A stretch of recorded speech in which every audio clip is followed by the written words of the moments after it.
Putin keeps saying probably he really nervous about it if he still keep telling the same, like one of the phrase I'm always hear from him. Yanukovych was taken illegally. Yanukovych, the person who killed people hundreds each day, keep telling that something was happened illegal. I'm trying to love law, and I believe that we all need to obey law. But there is some periods of your life, like when you save somebody's life. When the person tried to kill my wife, the last thing that I would be thinking about is what is legal or not.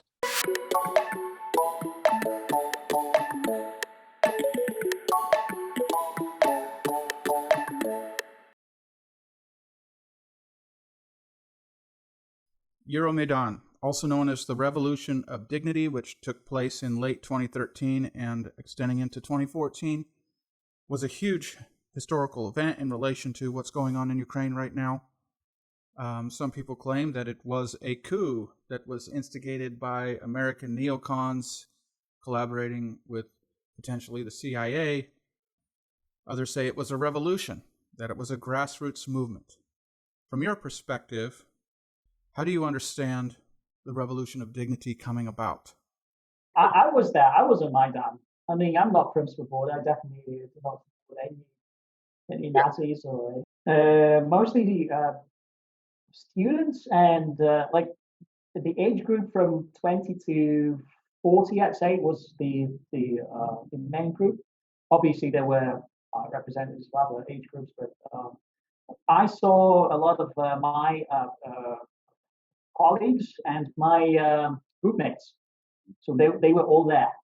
I mean, I studied at linguistic university, and apart from women, all male students were there.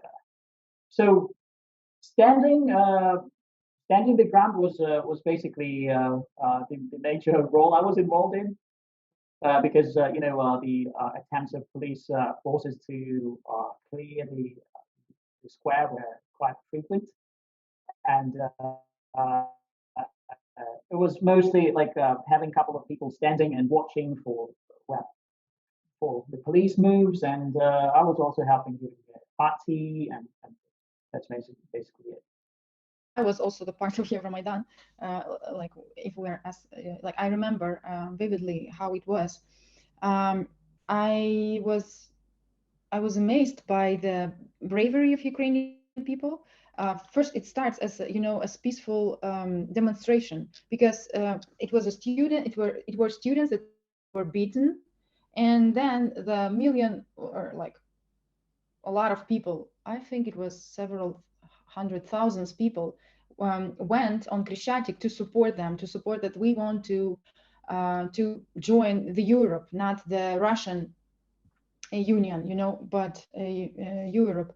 We would like to see our future with Europe, and but our president was that time reluctant to hear the voice because he already, I think, signed the agreement with Putin that our two countries will be united as Belarusia. So I don't think that he even thought that something as Maidan would appear. He thought that people will just protest for some time and then he will do whatever he wants. But it didn't happen, and I think because a lot of active people, businessmen, and or just people with conscience, they understood that time that if we are the part of Russia, we will never be able to come back to our European possible opportunities. So that is why I would say that this was a nation effort. It wasn't only oligarchs' effort or people nationalists' effort. It was all, like most of the people were united. I think bigger part of the population of Ukraine were united around this idea. We want to live in Europe. We want to be the part of Western values, not Eastern.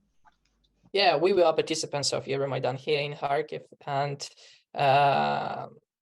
from my point of view, from Kharkiv location, a lot of students, a lot of young people were there, and it's just like usual students who were tired from this regime of Yanukovych. And of course, if we are talking about Kiev, Maidan, central Maidan in the capital of Ukraine. A lot of people just moving there from all parts of the countries just to be there and to protect freedom, to protect democracy, to protect transparency and electoral democracy. Because you all know this story about this Maidan and reason for Maidan, this totalitarian laws and really cruel attention with students who were on Maidan. So it was like the beginning, it was the reason of Maidan. People just do not want to live under totalitarianism, under totalitarian president who want to reign as Putin as much as he can, who changed the direction of the country, because for Ukraine it was important, and for a young generation it was important to have such a Western direction, to join European Union and so on. So for a young generation, it was really important. And young people and middle-aged people, all normal people, just support normal organization of the country. So transparency, democracy, law, supremacy of law, and so on. But some people do not want that. And we see that it was like group of people who were close to Yanukovych, who want to change the direction to pro-Russian, to become or to be little brother of Russia. So of course, for many people it was not okay. That's why many people just leave their job and leave their studies and came to main square in Ukraine to protect sovereignty, democracy.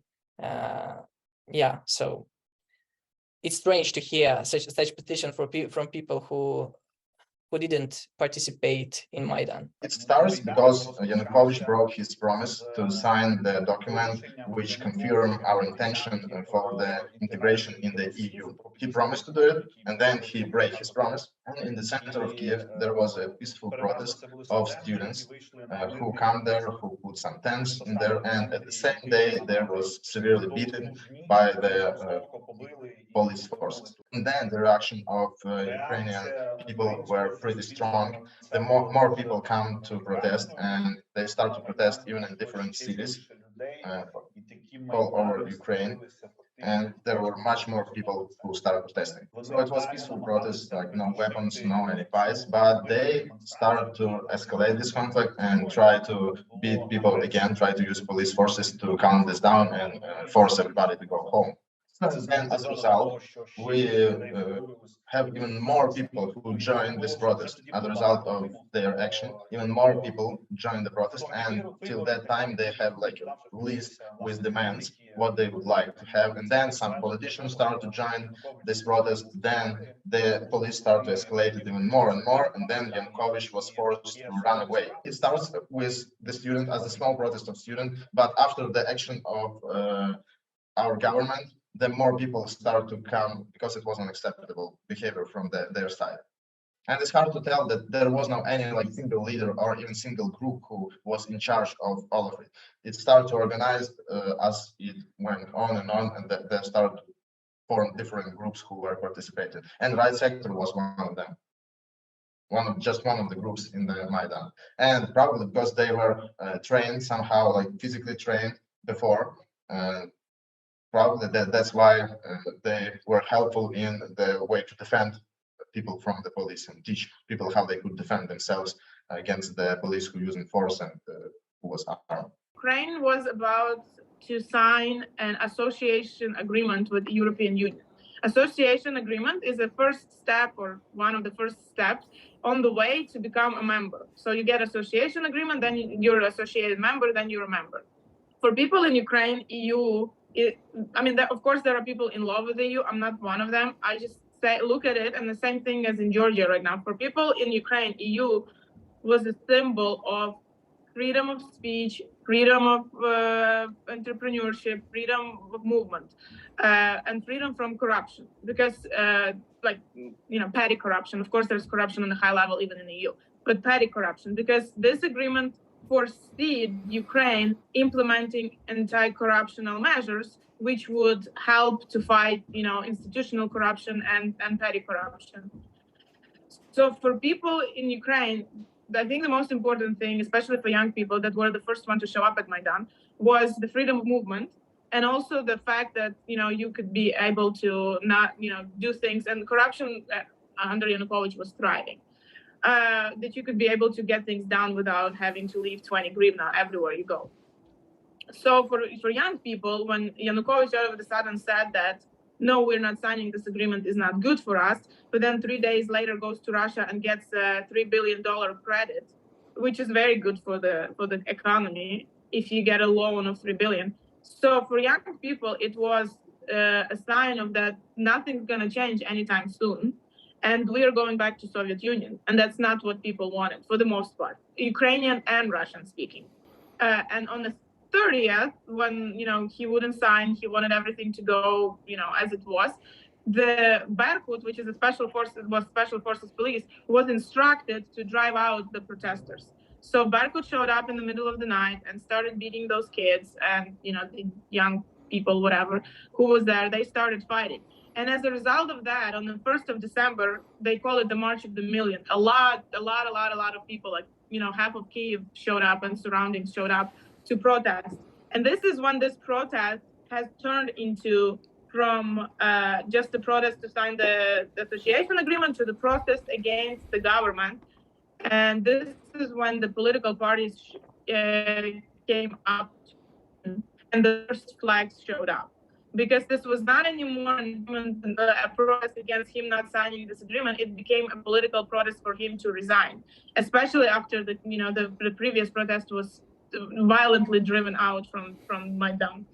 There are a lot of misunderstanding and misconception of Ukraine in the general public in the United States, even to this extent, like a Tucker Carlson, who has no clue about Ukraine. And I think most common and popular misunderstanding. So in 2014, here, it was a coup. It was an American coup. American moved the government, legal government president, and just kind of set a puppet. So they treat Ukrainians as an object.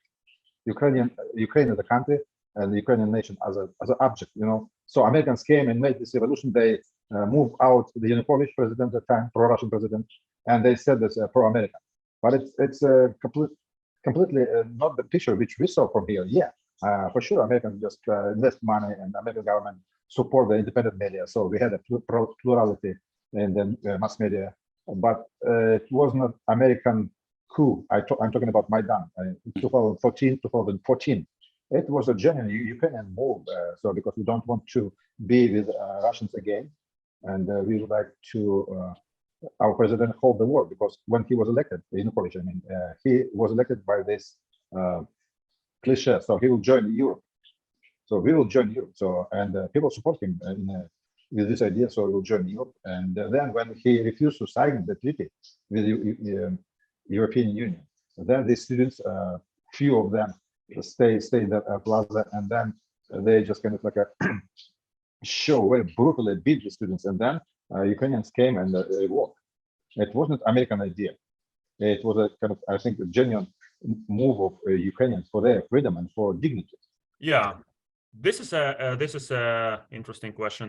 Putin keeps saying probably he really nervous about it if he still keep telling the same, like one of the phrase I'm always hear from him. Yanukovych was taken illegally. Yanukovych, the person who killed people hundreds each day, keep telling that something was happened illegal.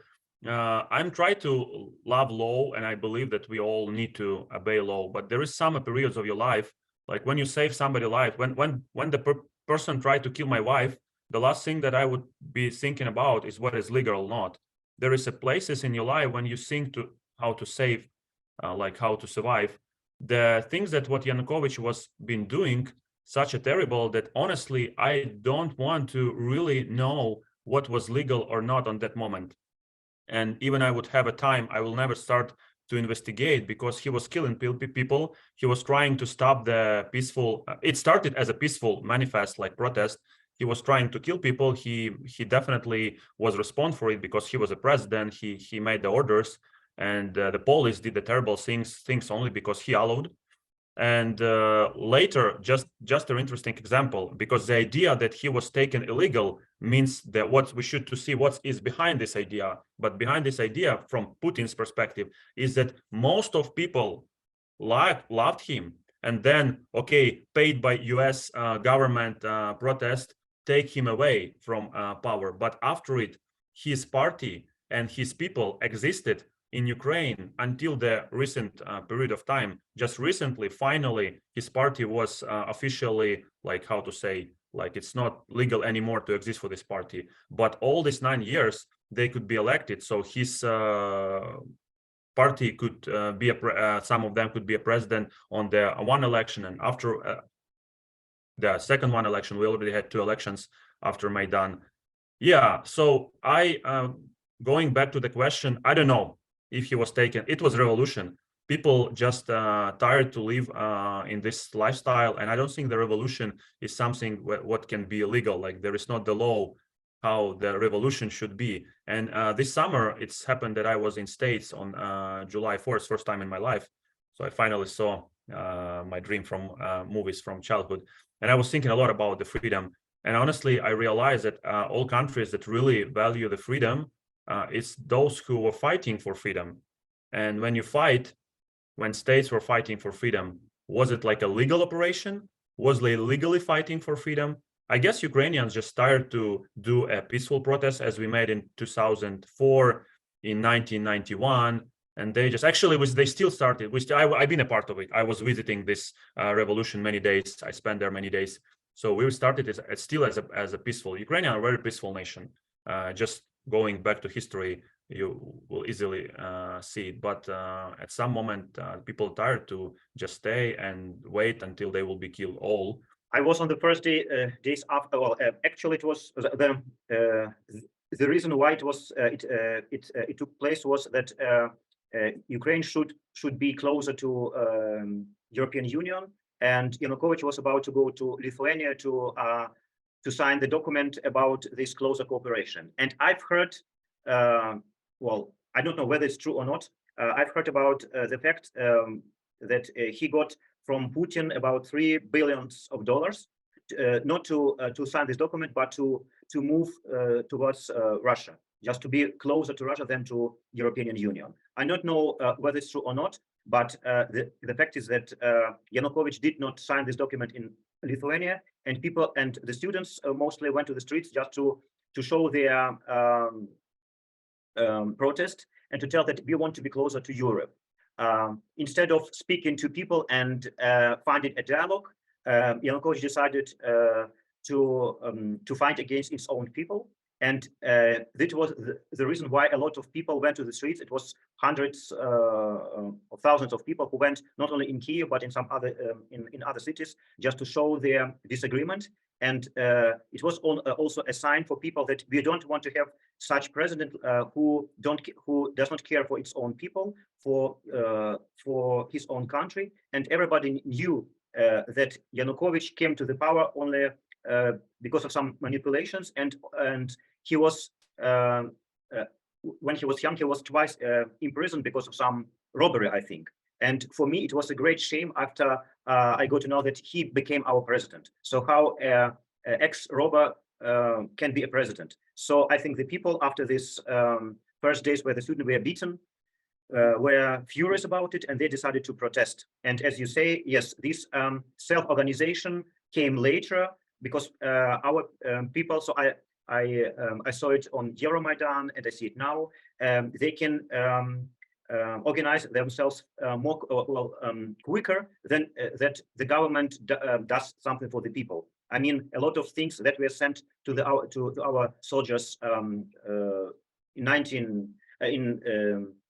2014, and now it came from volunteer organizations because they can act quicker, they have contacts, people communicate with each other, and so on. So that's why I think that people organized themselves very quickly on Euromaidan. I was there.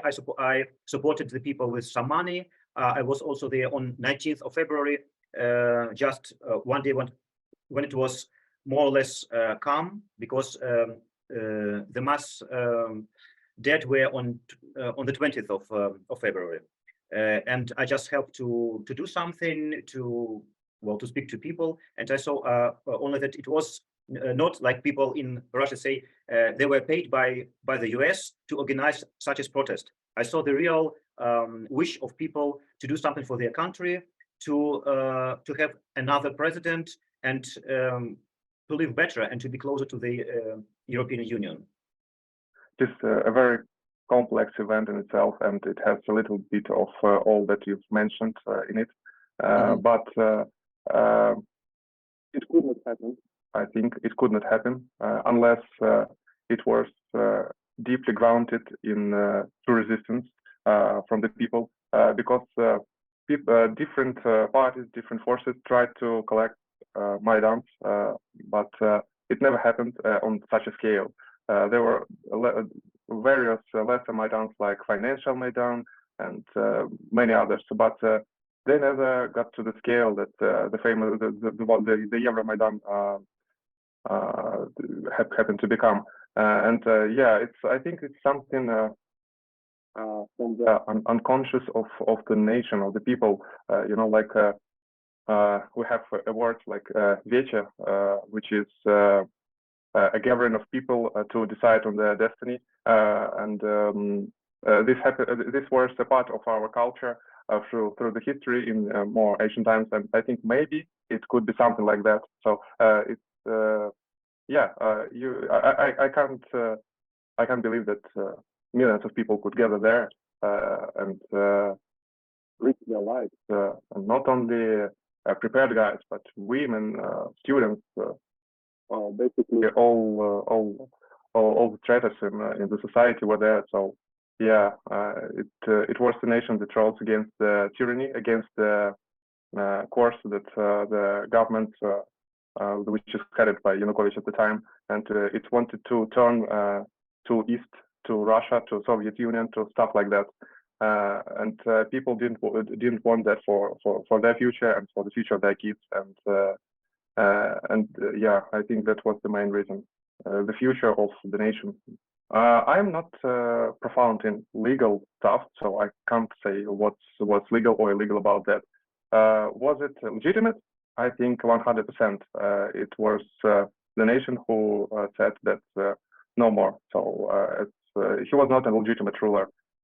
Yeah, there was a big part in the society also who still supported him, but I think these people regret this after the full-scale invasion began. I have seen how people's mind changed after this full-scale war began, because they had like doubts, and after the events, after the battles, first the battles happened, after the first missiles landed in the squares, they have no more doubts about what Russia is and what pro-Russian forces inside Ukrainian societies are, and what are their ill intentions. Well, I also want to say that I used to be a foreign exchange student in USA, and I lived in American family in Minnesota for 1 year. So I experienced what is this freedom, and I can compare Ukraine to USA. Us Ukrainians, for us, independent is one of the most important things in life. Ukrainians are very progressive and free people, and of course, United States, they should understand, because they are all about freedom, same as us. And historically, there have been many oppressions in our land, but we decided to fight for the freedom, if I can say so. And this is the reason for Euromaidan, that people have clearly showed their desire to live in civil society and anti-corruptional society. And Euromaidan is about European world, if I can say so. And we wanted to show we don't want to live with Soviet past. We don't want to live in corruption, and we are not taking this. How can I say? We don't want to live with Russian president, if I can say so, because Yanukovych, he was at the head of the country at the time, and he decided that we have to be how can I say, a part of Russia or a slave of Russia.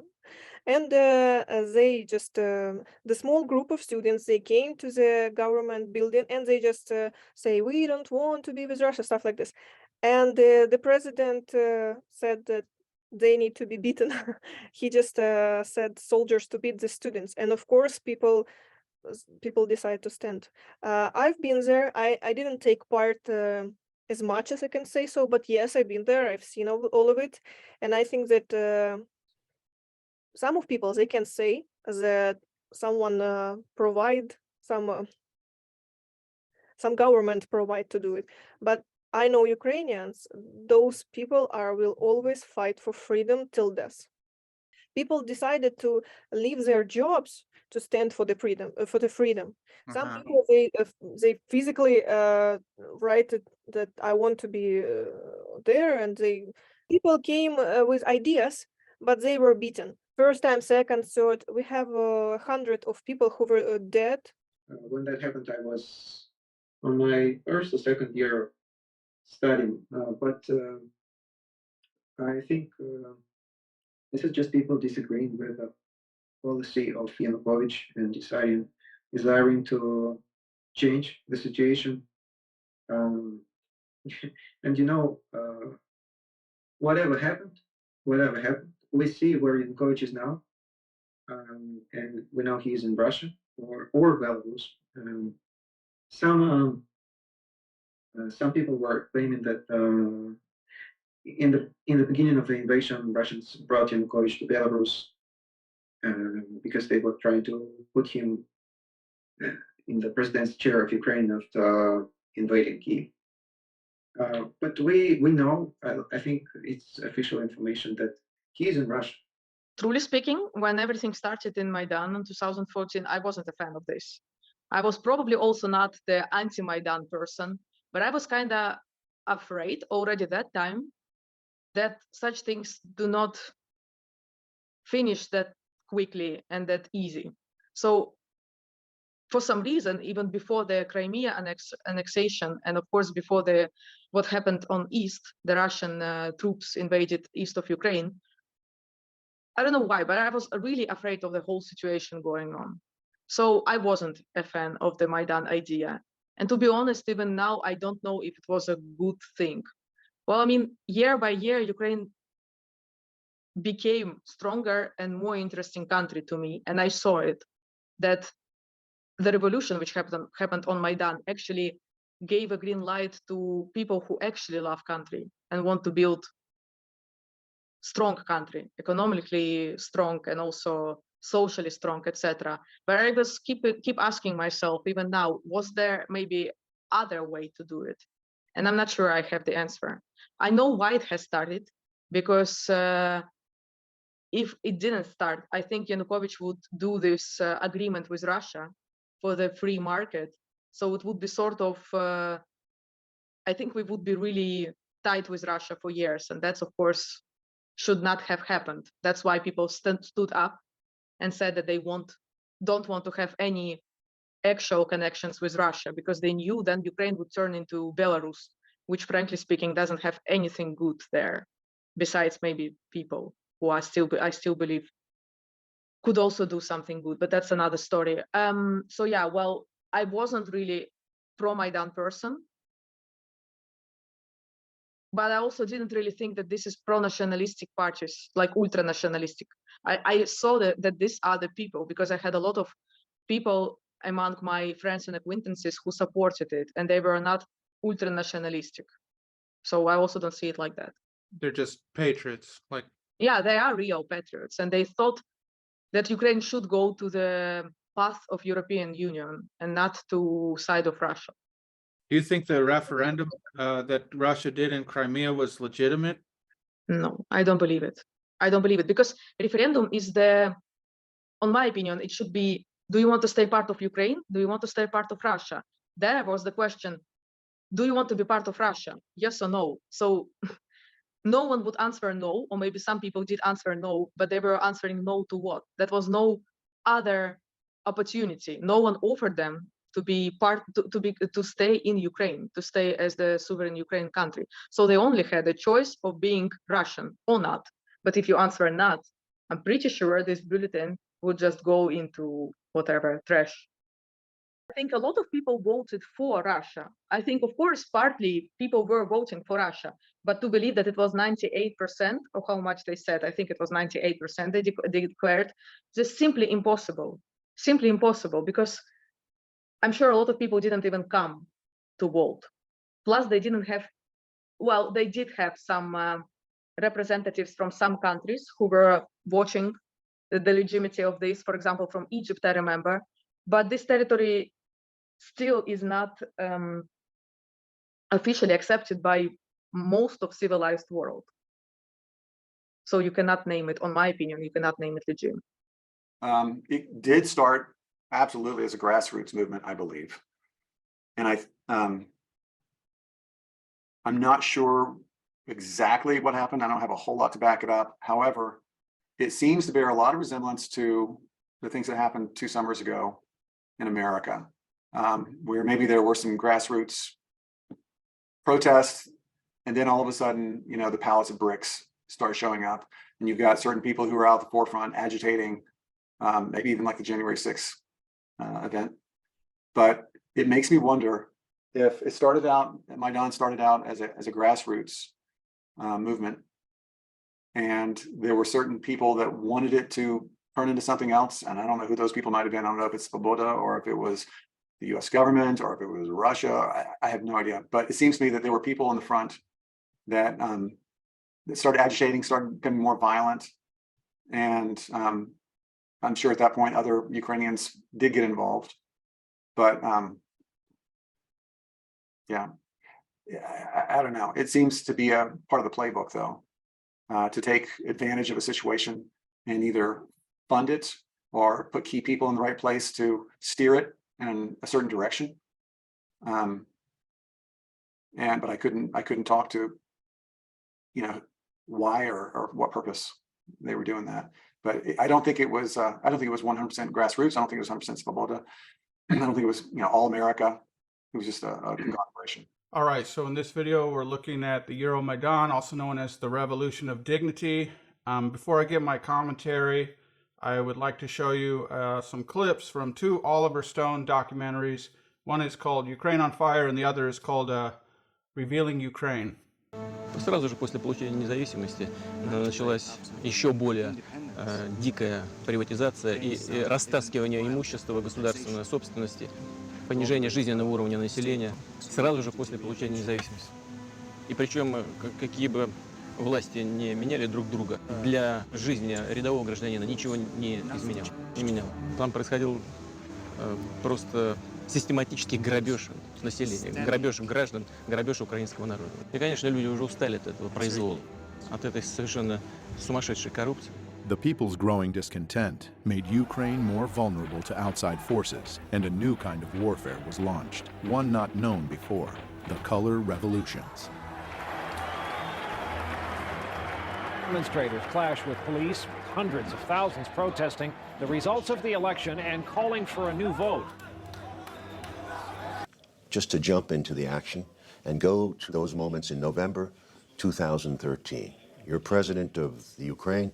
You've been president for 3 years at this point. The country is in bad economic shape, very bad. You have a trade agreement with Russia, and now you're seeking to make a better agreement with the EU, with the European Union, and you are negotiating. Can you bring me to that moment and what you're thinking? Действительно, это был очень сложный период времени для Украины, и нам нужно было найти решение проблем в 2013 году. Поэтому у нас было 2 партнера. Прежде всего, мы рассчитывали на Международный валютный фонд. Но Международный валютный фонд на протяжении года, когда мы вели переговоры, нам предлагал неприемлемые для нас варианты решения. Значительное поднятие тарифов для населения, прежде всего на энергоносители и на газ, то есть рост значительный рост расходов населения, при том, что доходы оставались прежние. Мы на это не пошли. Мы предложили другие варианты решения вопросов. Мы получили официальный отказ Международного валютного фонда в ноябре 2013 года. Оставалась Россия. Россия нам сказала, что мы готовы с вами работать как партнеры, если вы учтете наши интересы. Того, что экономика Украины и России зарождалась как единая экономика, сложились абсолютно уникальные, особые экономические отношения. Рынки в России были полностью открыты для украинских товаров, а при этом наши границы с Украиной таможенные полностью раскрыты. Таким образом, Евросоюз как бы заходил со всеми своими товарами на нашу территорию без всяких переговоров.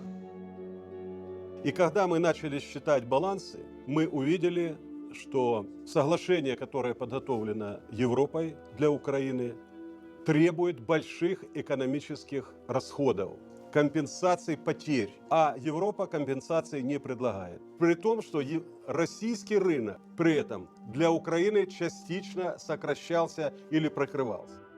Сказали, конечно, если Украина решила так поступить, это ее выбор, и мы уважаем этот выбор.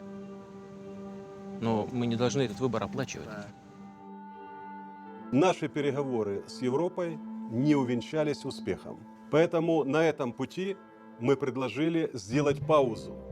У меня в самом начале было понимание того, что это мирные акции, и во время мирных акций можно вести диалог, и я к этому был готов. И говоря о протестах ноября-февраля, необходимо обязательно учитывать динамику их развития, которая происходила на Украине заранее до того. Огромное количество общественных организаций, которые финансировались из-за рубежа, огромное количество журналистов, работающих на гранты. Robert Perry is a longtime investigative journalist based in Washington, D.C., best known for his major disclosures about the Iran-Contra scandal in the 1980s. He is the founder of Consortium News, where he has reported extensively on the crisis in Ukraine and the forces behind the unrest. An NGO is a non-governmental organization. Now, many NGOs are quite legitimate. They represent good causes. Maybe they help people in a country feed or deal with water problems or deal with various kinds of social problems. But there are some NGOs that have become funded by government entities and serve more the purpose of that government, rather than trying to serve the people that they are ostensibly working for. One thing we saw in the 1980s, at that point the Central Intelligence Agency had been largely discredited because of scandals that had been exposed in the 1970s. For 15 years, the CIA has secretly financed overseas activities of the National Students Association. But then there came to light a fantastic web of CIA penetrations. So when the Reagan administration came in, there was this concept that instead of having the CIA, which traditionally would go into these different target countries, funding their media, funding NGOs, funding different political operations. That was essentially farmed out to a new organization called the National Endowment for Democracy, which was created in 1983. And it would do pretty much what the agency used to do. It would go into one of these countries and it would support various political groups, train activists, deal with journalists, business groups, and try to advance U.S. foreign policy interests, sometimes against the interests of the host government, the target government. And beyond that, they received financial and other logistical help from the National Endowment for Democracy and other U.S. agencies that helped them training activists, working with journalists to get their side presented more favorably. They work on things like, how do you get traction? How do you get things to go viral? How do you then use that to generate support for your cause? And support was generated. Mustafa Nayem, a founder of one of Ukraine's new media outlets, Hromadske TV, knew very well how to make something go viral. It was his notorious Facebook post on November 21st, 2013, that brought the first crowds to Maidan. Я це написав просто, щоб почути, чи є ці люди, чи просто ми поговоримо десь у Фейсбуці. If you don't read the newspaper, you are uninformed. If you read the newspaper, you are misinformed. To deliver your message efficiently enough in the modern world with so many different technologies and means of communications, you must embrace them all. As the disturbing events of Euromaidan started on November 21st, 2013, 3 new TV channels went on the air and suddenly became stunningly popular in Ukraine. Spilno TV, November 21st. Hromadske TV, November 22nd. And Espresso TV, November 24th, directly from opposition protest. These channels went viral, supporting the protests and encouraging more and more people to come to Maidan. After riot police attacked peaceful protesters with clubs. Happened in the early morning hours. The eyewitnesses that were there said that the police did use truncheons. Меня, честно говоря, пробил просто холодный пот. Моя первая реакция на то, что Майдан пострадал от действий полиции, была мгновенная. Нужно было расследовать, кто дал приказ разгонять митингующих, применять к ним силу. Я был противник того, чтобы к митингующим применялась сила, нарушали права людей. Фактически жесткие противоправные действия начались уже в декабре 2013 года. События, которые проходили в тот период в Киеве, они были очень радикальные. В них принимали неонацистские организации, молодые люди, которые были вооружены различными средствами. Металлические прутья, биты. В том числе использовалась техника, например, дорожно-строительная, грейдерами, и они грейдерами наезжали на работников правоохранительных органов, на милицию, которая защищала и не давала захватить правительственные здания и здания администрации президента. Как президент мог такой неуправляемой толпе выйти и с кем говорить? Технологии, которые применялись в тот период времени, они были заранее спланированы. As veiled and masked as the color revolutions can be, an attentive viewer can see subtle patterns and similarities revealing their true nature. To make crowds act as one obedient group, they have to be united at the unconscious level. The masterminds of color revolutions know this well and have perfected the art. Symbolism is one of the most powerful tools to achieve this end. Revolutionary political organizations with surprisingly similar names and even more similar logos have appeared time and again, almost as omens marking the countries that would be hit by the colored plague next. They are often described as being aware and active, when they're actually trained and radical. They are the ones who take the first shot, literal and metaphorical, to transform the peaceful protests into full-blown coups d'etats. Their fingerprints can be found everywhere on the map of the color revolutions. Конечно, без денег здесь не могло быть. Такое количество негосударственных, различных общественных организаций, грантов, которые выделялось на Украину, это не есть секретом. Incidentally, one such organization, Hromadske TV, received generous donations from the Dutch and U.S. embassies, as well as from the Renaissance Foundation, an NGO founded by George Soros. I set up a foundation in Ukraine before Ukraine became independent of Russia. And the foundation has been functioning ever since. And it played an important part in events now. Очень частыми гостями были представители Соединенных Штатов, конгрессмены, были госпожа Нуланд, приезжала очень часто, у нас были с ней дискуссии. Но после этих дискуссий она шла на Майдан и поддерживала протестующих.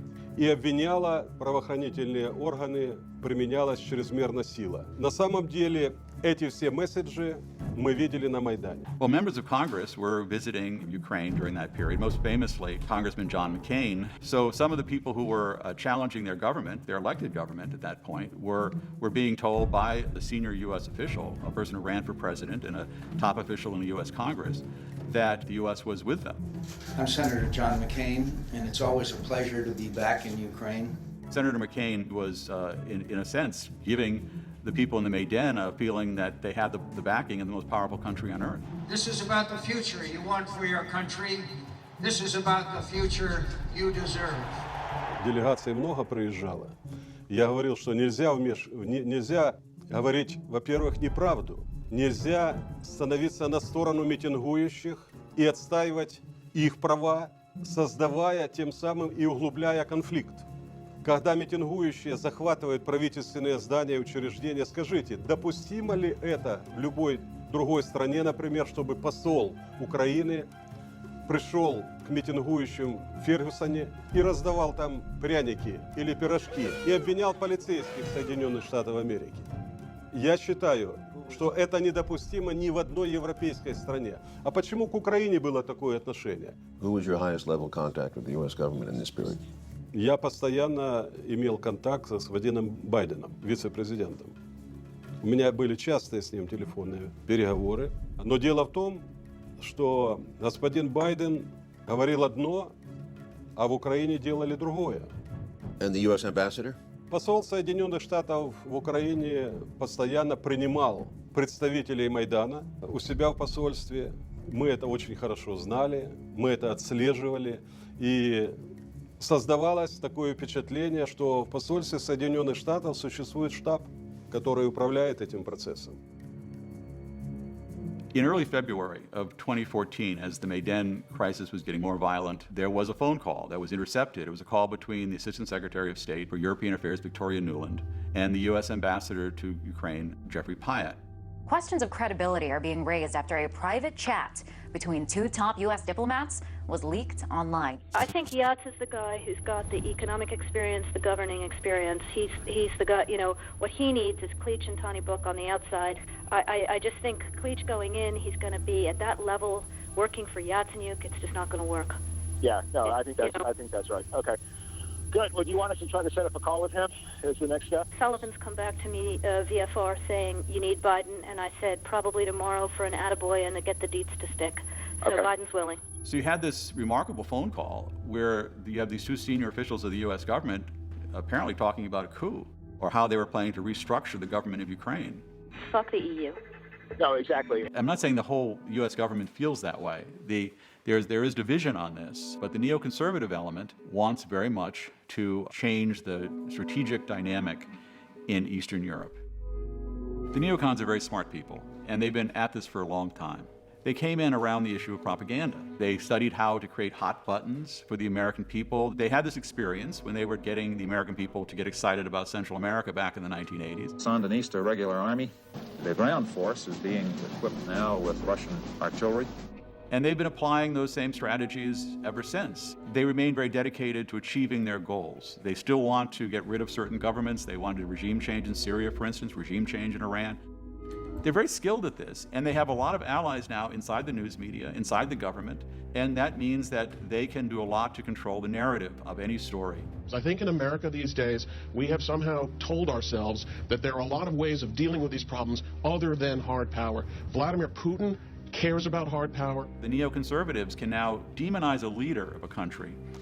That sells with the American people. So you don't just sort of argue a policy, you attack the leader. So the neoconservatives became very skilled at picking out leaders, finding their ugly traits, and then highlighting them. Yanukovych, you might say, was a rather clunky political leader, but you make him into a devil. He's totally corrupt, and he's evil, and he wants to kill people in the Maidan, these wonderful white-hatted demonstrators. So you've got a black hat versus white hat. You keep repeating that basic scenario, and it works with the American people. You've got to realize what Vladimir Putin is. He's an old KGB colonel that wants to restore the Russian Empire. You make them into demons, and the American people find that the way they can understand the world. Once that happens, it's very difficult for a journalist or anyone else to say, you know, hold it, that guy, he's got more of a gray hat than a white hat or a black hat. And if you say that, you suddenly you're a Yanukovych apologist or you're a Putin apologist, and then the attacks come on to the person saying it, the journalist, the academic, or whoever. Any good director will tell you that tempo and rhythm are the most essential components to hold an audience's attention. Сама технология, которая применялась Майданом, состояла в необходимости сакральных жертв. Это часть технологии. It can also be called a method of betrayal, when the allies and followers are relentlessly thrown into the revolutionary flame. The idea is simple. When the preparation work is done, the trigger just needs to be pulled to set the machine into full motion.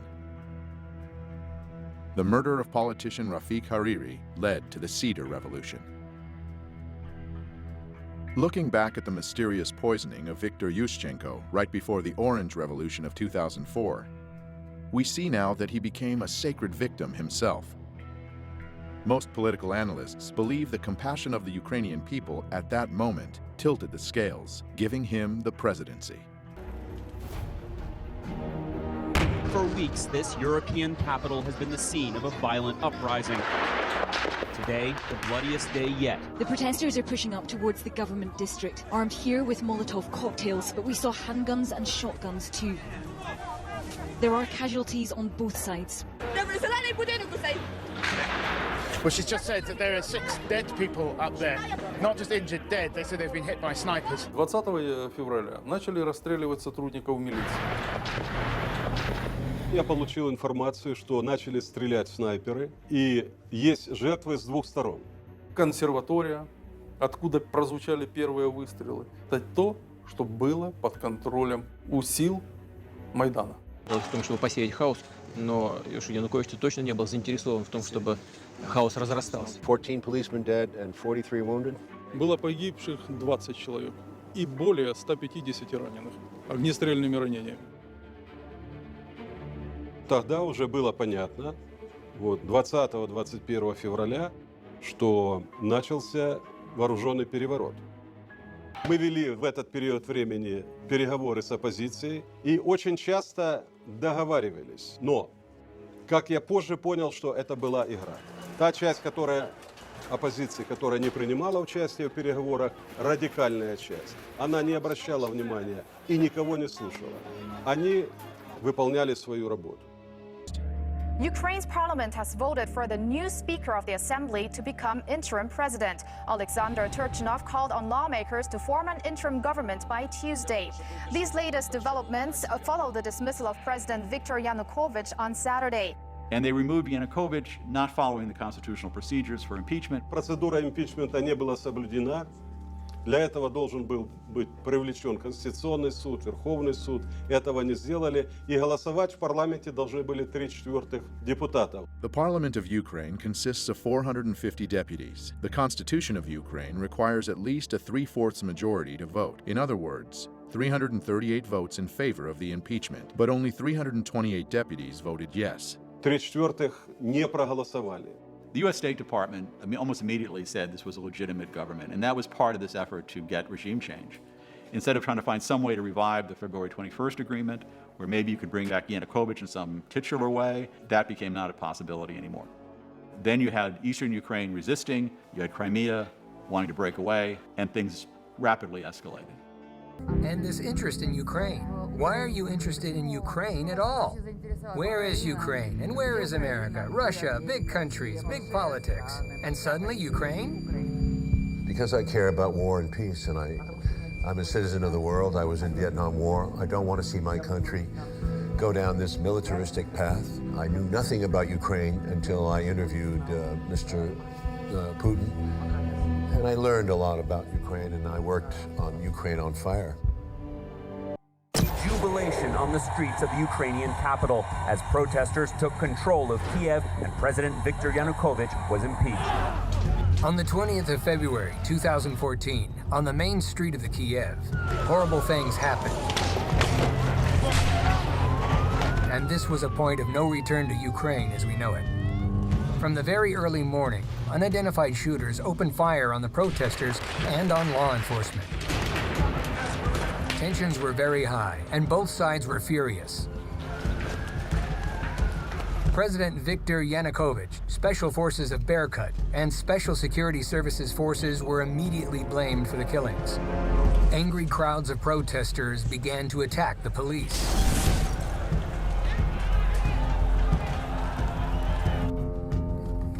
Who shot the protesters? Do you have an idea? The first official government investigation started. Investigators accused Special Forces of Berkut, Viktor Yanukovych, President Putin's assistant Vladislav Surkov, and Russian Spetsnaz.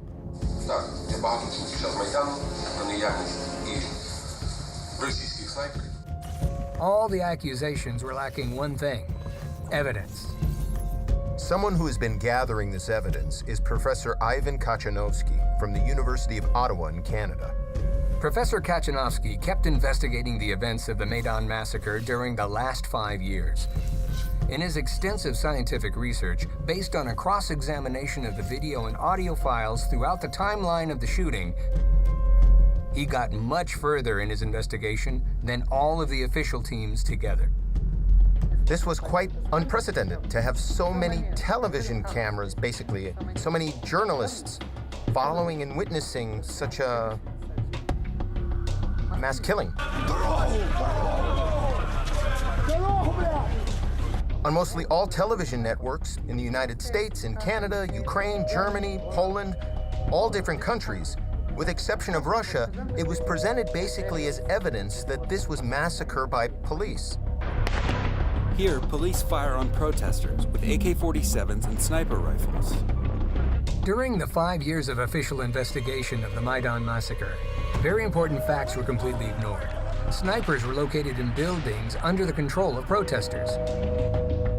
During the investigation, Professor Kachanovsky discovered even more horrifying facts. And only recently, actually, I found a footage which was filmed by this Belgian television from Hotel Ukraine. This video shows they were walking to the spot of the massacre. They were not walking just on their own. They were led by 2 other protesters who were very loudly calling them to this site. No reason to go there, and they were specifically called into this massacre spot.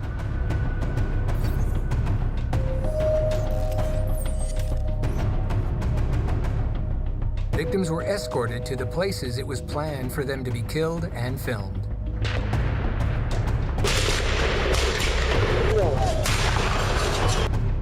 In Professor Kachanovsky's investigation, that was based on scientifically organized analysis of all available video and audio recordings,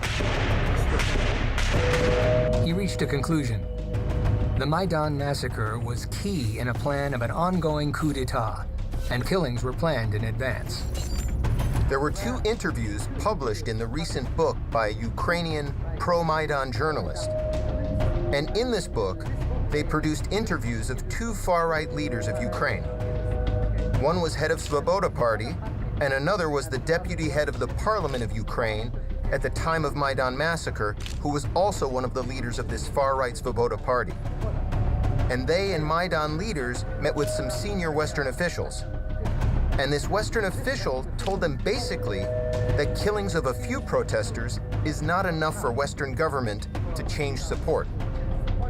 They said specifically, end of recognition of Yanukovych government basically would change only if number of victims would be 100.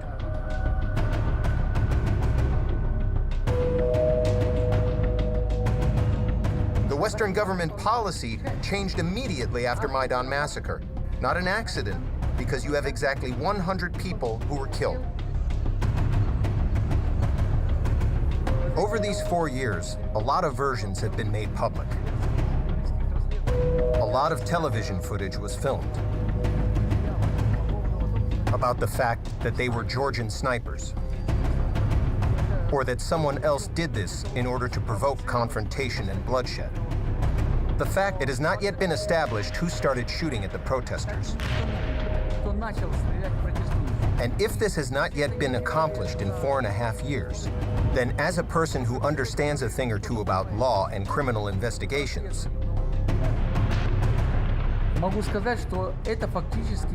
I can tell you that it will remain unresolved. Research has revealed there were snipers at the Maidan. The forensics, where the angle of the shooting, bodies of the police and the protesters, it was very badly investigated. Not at all, really. But what evidence we have seems to point to there being Georgian snipers. Нет, я знаю о том, о чем вы сказали. Знаю о том, что действовавшие тогда власти во главе с президентом Януковичем не использовали армию и не были заинтересованы в том, чтобы давать хоть какой-то повод для действий силового характера со стороны оппозиции. И как мне неоднократно говорил господин Янукович, у него даже в голове не укладывалось применить силу против гражданского населения, даже против тех людей, которые уже взяли в руки оружие. Вот я полностью исключаю, что это он мог сделать. А вот те, кто искали повод для госпереворота, те, конечно, вполне могли. Are you afraid of something? Yes. Чего? The world blowing up. Okay, so I would just like to comment on a few of the points that we saw made in these documentaries. The first one was they said that Nikita Khrushchev generously gave Crimea to Ukraine. Okay, depending on who you ask, maybe that's one way to look at it. But being as there was no bridge to Crimea from Russia, and there was no way for Crimea to get water, it just made sense. So it wasn't necessarily a generous thing. In those days, Ukraine and Russia and the USSR were very tightly interconnected. That's why after the dissolution of the Soviet Union, Ukraine was the world's third largest holder of nuclear weapons. So there's that. And then they say that historians would argue about the legitimacy of this transfer for many years to come. This is just weird. What historians? Russian historians? I mean, Oliver Stone himself said that he didn't know anything about Ukraine till he talked to Vladimir Putin. So he also said that he's afraid of nuclear war. So I think that a lot of people who are criticizing this war or presenting this whole Ukrainian-Russia situation are simply motivated by a fear of a nuclear hot war, not necessarily what's actually going on, what's true, not true, what's right or wrong. And, you know, that's understandable. Of course, we're all afraid of something like this happen. Like ISIS, you know, the power that we have in nuclear weapons is much more powerful than it was in Hiroshima. And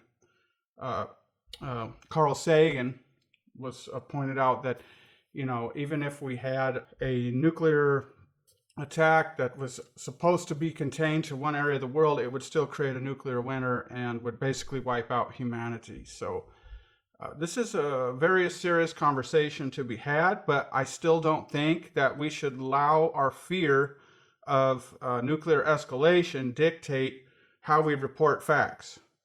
And we should research both sides well. And what I see a lot of sides doing, whether it's Euromaidan or whether it's the discussion about NATO expansion or it's the discussion about who blew up the bridge, a lot of people, they'll just discredit whatever the other side says and give their defense. And they won't actually look at both sides objectively and try to do like a true journalistic work. And this is kind of like how Russian propaganda works. I read a whole article on this from the RAND Corporation. It's basically if they can get their message out first. So they're not concerned so much with facts as much as they can get out and report from various channels the same message, maybe with slightly different versions of it. If they can get it into people's minds first, it can be very highly effective. So a lot of people, they're not necessarily taking the time to research carefully what actually happened. They're just trying to be the first to say something. And this just creates a lot of misunderstandings. He also said in the documentary that the seeds of Bandera's teaching never really died. Maybe there's a few. Actually, I'm certain there's some, far-right leaders in Ukraine that still hold to these ideologies. This ethnic purity ideologies, but they are very few and far between. And even a lot of their own followers that fight with them don't hold to these. And the leaders that do hold to these, they don't publicly espouse them anymore. Probably, I'm speculating, out of fear of, being ridiculed by the West. But nevertheless, there are a few of them that do exist. But people now, I know these people. I personally know several of them with the red and black flag. And they have, they don't have Nazi symbols, but the red and black flag and maybe even a picture of Stepan Bandera. For them, he's just a symbol of resistance against Russia, a symbol of independence and freedom. They're not thinking about all the details of who he was or the history of it. It's just a symbol of freedom and resistance. Kind of the same thing with the red and black flag. So people can point out at Euromaidan, look, there's a right sector people, they have the red and black flag. Well, in some cases that's true. In other cases, it's just somebody who loves Ukraine. They're from Western Ukraine. They grew up with this flag. For them, it's normal, and they've kind of assigned their own meaning to it. Now, with each individual person, maybe they just gave it a meaning because they don't want to be ridiculed for what their ideologies are, or maybe it's somebody who's genuinely assigned a new meaning to it. For example, when people shout Slava Ukraini and Heroam Slava, glory to Ukraine, glory to the heroes, this slogan, came from the Bandera group. It's an ultra-nationalistic slogan, and they would also say, like, Ukraine is above all. But, like pagan holidays, there are people that say that certain holidays were pagan, Christmas, Easter, Halloween. I'm not here to talk about whether they are or aren't. I'm just here to say that there's no reason we cannot redeem things and make it Christian. There's likewise no reason why modern people in Ukraine can't have slogans or symbols or flags that for them represent freedom, resistance, independence, because for the vast majority of people in Ukraine, that's what these things stand for, at least from the many people that I've talked to about this stuff. So I also think that's slightly misleading when they talk about the Nuremberg trials. They say that they brought German Nazis to justice, but the Ukrainian Nazis were spared. There were only 21 Nazi leaders who were tried in the Nuremberg trial, and there were, I don't know the number, several more, I think dozens more, and some of them were brought to the United States under Operation Paperclip. So it's no secret that the US government or intelligence worked with Nazis, not just Ukrainian Nazis, but German Nazis. They worked with all kinds of sketchy groups in all parts of the world. You can read Whitney's Webb book about this, or you can read the book Operation Paperclip by Annie Jacobson. She's wrote a few books on the CIA, and I heard her say once in an interview that most of the people in the CIA are just actually good people trying to do good things for the country. I also heard from another former CIA guy, he said in an interview that CIA intentionally looks for people to work for them who have I can't remember how he put it exactly, flexible moral compass. And the interviewer asked him, so what's the guidepost? And his response was the security of the nation. So basically, the CIA tries to intentionally hire people who are flexible with their moral compass, who are willing to do things that are morally controversial, questionable, or outright wrong for the security of the nation. So at least that's according to him. So also in this documentary, Putin talks about Ukrainian oligarchs robbing people. I mean, this is absurd. Yanukovych, who fled Ukraine, had been embezzling tens of billions of dollars with his brother and his other group of cronies. And when he had left Ukraine, he'd just depleted the state assets. They were gone. And if you look at the dissolution of the Soviet Union, and you study how the oligarchs came about in Russia and how the oligarchs came about in Ukraine, it was very similar. So that he would point at Ukraine for this is just ridiculous. I mean, this is one of this culture from Russia, from the former Soviet Union that formed Ukraine and Russia, it's being driven by Eastern pro-Russian Ukrainians. It's being driven by Russian oligarchs. This whole idea, this whole economic system where the oligarchs are running the politics, the media, and the country. Putin has done a better job of keeping it together and staying in power for over 20 years. And Ukraine has been more democratic, but it's still largely been an oligarchical system. This is why Euromaidan happened. This is why the people were fighting against Yanukovych. Shortly after he left the country, his mansion was seized and taken over. And if you ever just Google a video about his mansion, and this thing is enormous. Some say it might be the largest log house in the world.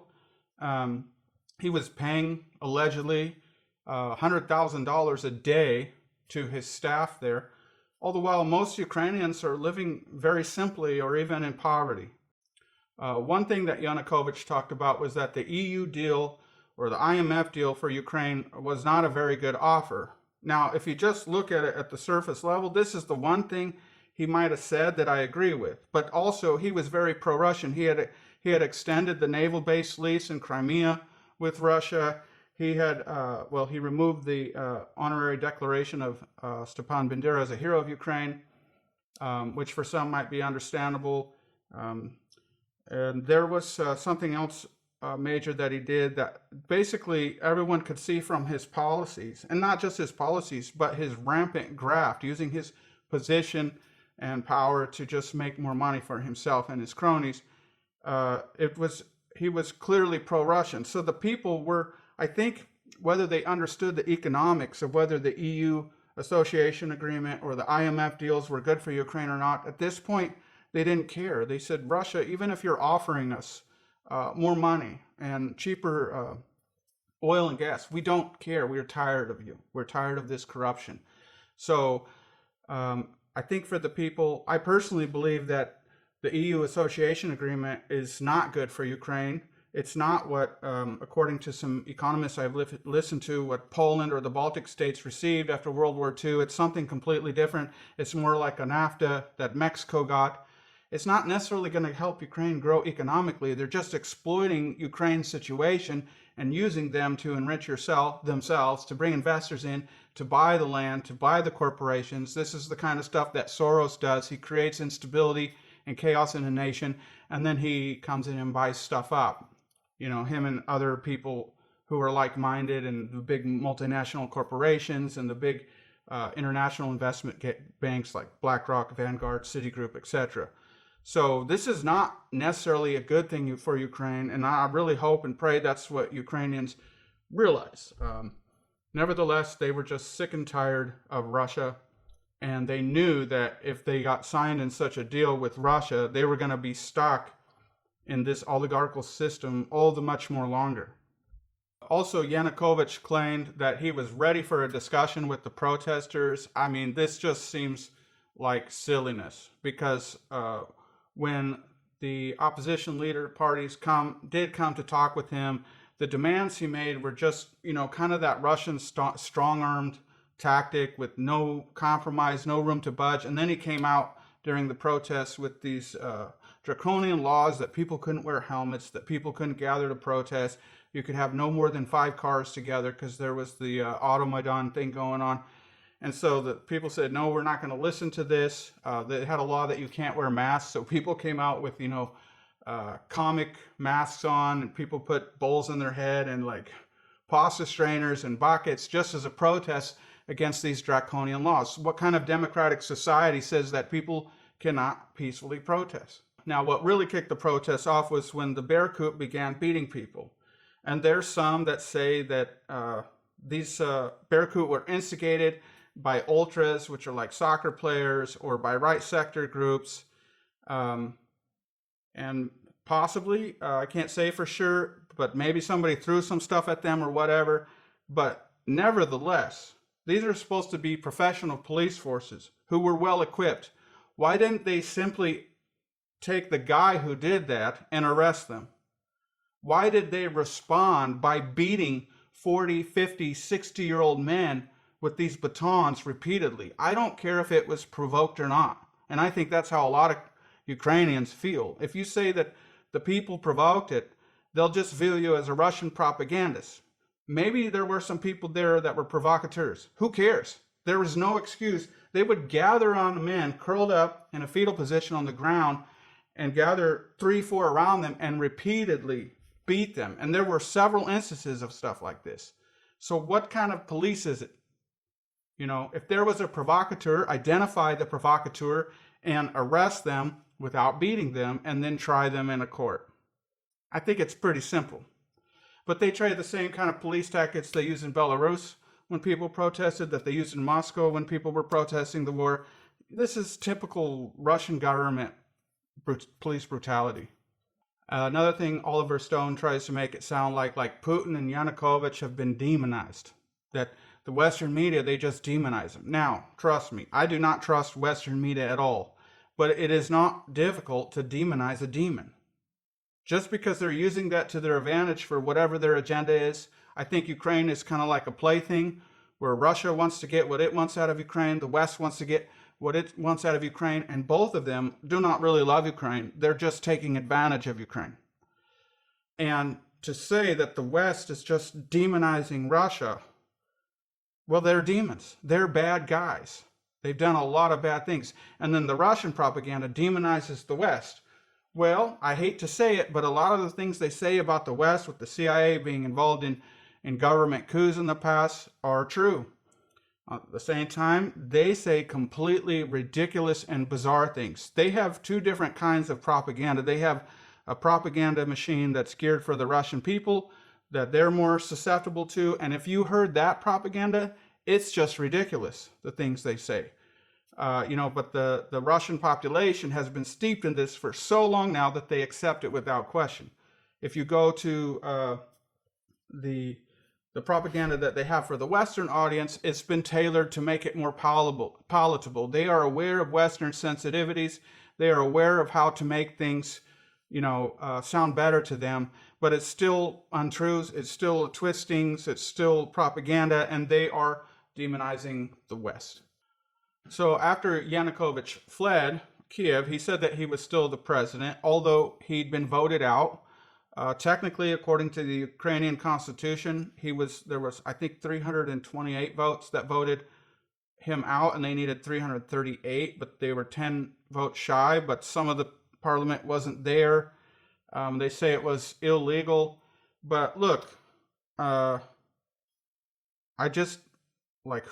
people don't care if it was legal or not. They wanted him out. They stood out there through the winter for weeks, for 3 months.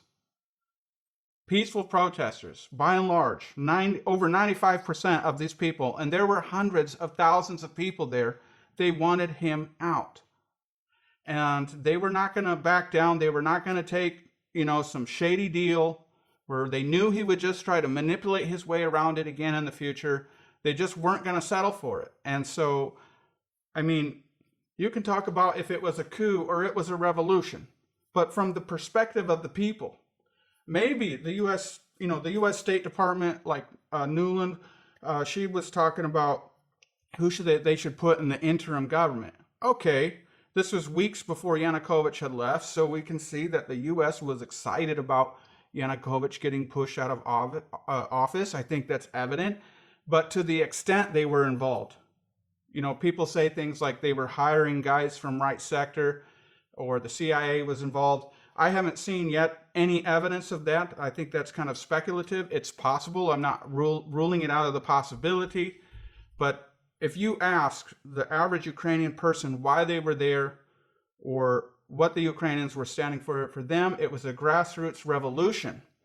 And even though a very small number, hundreds, maybe under 10,000, were more violent and more organized, more effective at physically fighting the Berkut, there was plenty of just average, everyday people also with them, helping them. You can see it in the videos.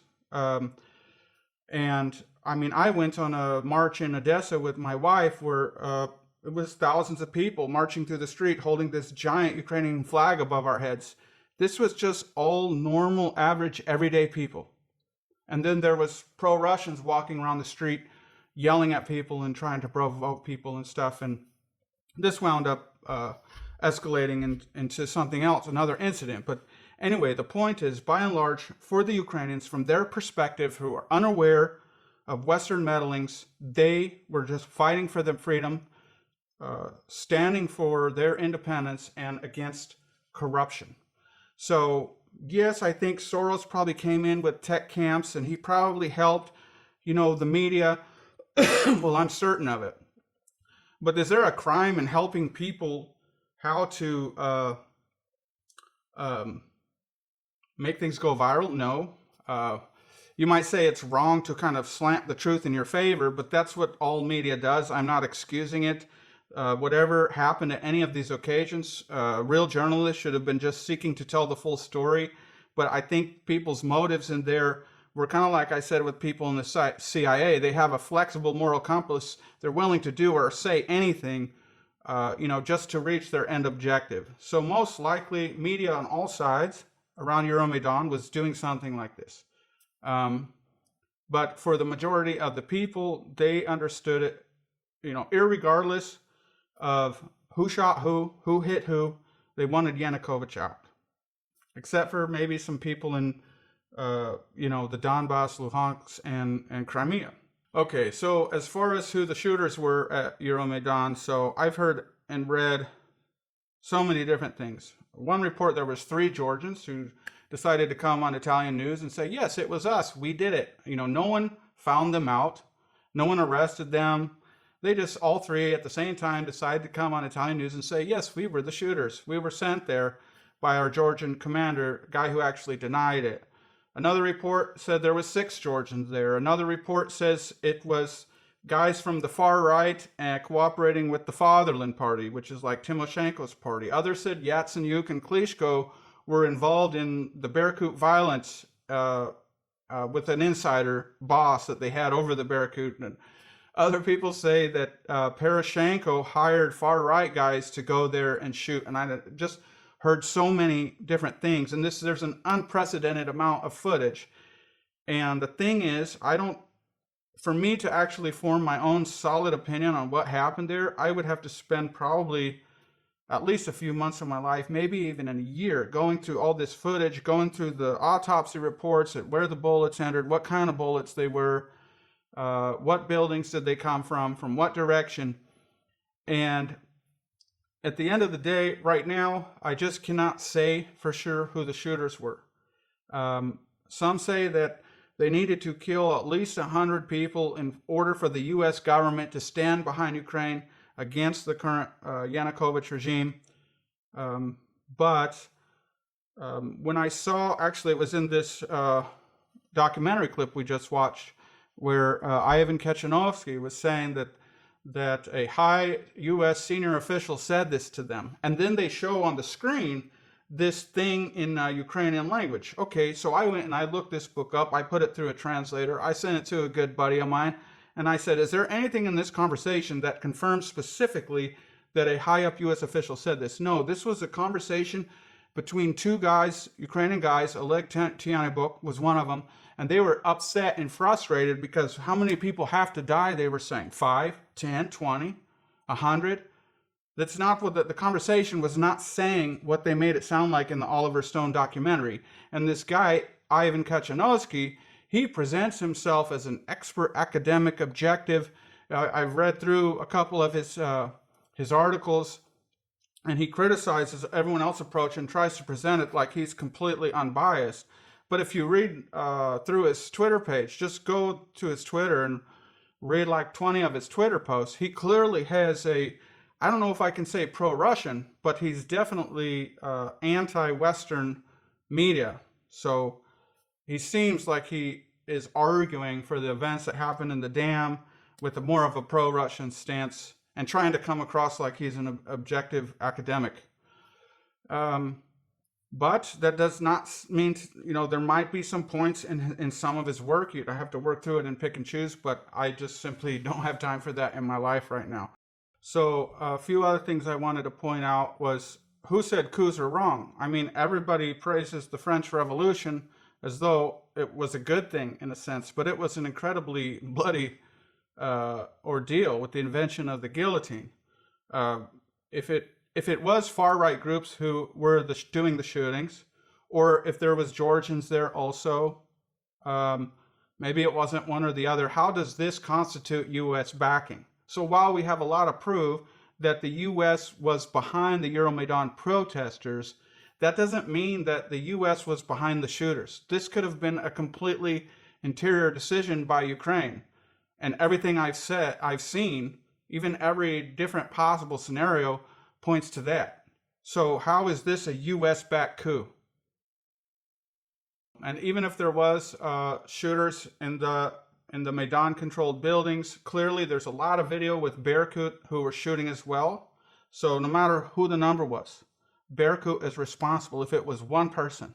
Berkut was unprofessional, and they are responsible. And the Ukrainians, if you try to tell them this other possible narratives, they don't even want to hear it. They don't care.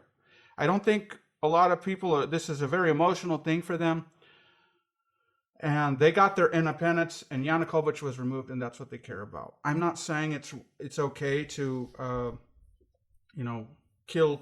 How is killing, anyways, another question. How is, if you're killing protesters to make it look like the other side did it, how is that a coup? That's not a coup. That's a false flag. And so, anyway, it's just like people present also revolution. It's a coup, and then they don't care about truth, and they just argue. But anyway, at the end of the day, I think the question is, what was right in the situation? People argue, oh, Yanukovych, he was democratically elected. They don't care. They don't want him in there. Like I said, he was embezzling tens of billions of dollars. He used a lot of graft. He used strong-arm tactics. And his police were unnecessarily brutally beating people. The Ukrainians have the Cossack spirit. They want freedom. They want freedom from Russians, and they want hope for a better future. Now, maybe the meddlings of the U.S., of the IMF, and Soros, I mean, not maybe, I'm certain they do not have Ukraine's best in mind in the long run. I'm glad that they helped him with Euromaidan. I'm glad the United States is helping him with the war. I still think the U.S. kind of unnecessarily provoked it, but that's something else for another video. But I praise God for that. Now I just hope that Ukraine's leaders can wake up to how they're being used by both sides. One of the reasons I'm making these videos is so conservative people on the right can understand the situation better with more nuance, but also in hopes that Ukrainians would see how they're being used by both sides. I don't know really if anything can truly be done about it at this point, because they've just been desperate for so much financial help. But I really pray that something could be done that's truly in Ukraine's best interest for their future. And I pray for that every day, and I invite you to join me in these prayers.